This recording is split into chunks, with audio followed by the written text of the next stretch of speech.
Chères concitoyennes, chers concitoyens, le 9 février, nous voterons sur l'initiative populaire pour une économie responsable respectant les limites planétaires, en abrégé l'initiative pour la responsabilité environnementale. L'initiative demande que l'économie suisse respecte les limites que lui impose la nature. Autrement dit, les activités économiques ne peuvent utiliser des ressources et émettre des polluants que dans la mesure où les bases naturelles de la vie sont conservées. L'initiative fixe un délai de 10 ans pour atteindre cet objectif. Selon le Conseil fédéral, la mise en œuvre de celle-ci impliquerait de nouvelles prescriptions et interdictions qui réduiraient fortement la consommation, affaibliraient l'économie et provoqueraient un renchérissement de nombreux produits et services. Elle entraînerait des restrictions au niveau de l'alimentation, du logement et de la mobilité. Les denrées alimentaires devraient être produites à des coûts plus élevés, de sorte que les consommateurs devraient payer des prix plus élevés à l'avenir. Comme des investissements substantiels dans le parc immobilier seraient nécessaires, les coûts du logement aussi augmenteraient fortement.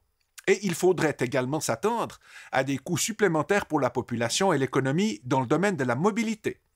De manière générale, l'initiative engendrerait des répercussions négatives sur la compétitivité de toute l'économie suisse. Le Conseil fédéral partage les préoccupations des auteurs de l'initiative. Il est juste de vouloir ménager les ressources naturelles. C'est pourquoi le Conseil fédéral et le Parlement accordent depuis des décennies une grande importance à la protection de l'environnement. L'évolution de ces 20 dernières années montre que nous sommes sur la bonne voie. Grâce aux mesures déjà prises, nous émettons aujourd'hui nettement moins de CO2 qu'auparavant. De plus, les ressources naturelles sont utilisées de manière plus efficace et la consommation de la population suisse affecte moins l'environnement qu'il y a 20 ans. Chères concitoyennes, chers concitoyens, la Confédération a déjà pris de nombreuses mesures pour préserver la nature. Elle continuera de le faire à l'avenir en tenant compte des intérêts de la population et de l'économie. Selon le Conseil fédéral, l'approche défendue par l'initiative pour la responsabilité environnementale va cependant trop loin.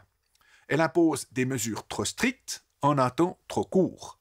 En seulement 10 ans, cette initiative modifierait notre mode de vie, augmenterait le coût des besoins de base et réduirait la prospérité de notre économie. Pour toutes ces raisons, le Conseil fédéral et le Parlement vous recommandent de voter non à l'initiative pour la responsabilité environnementale.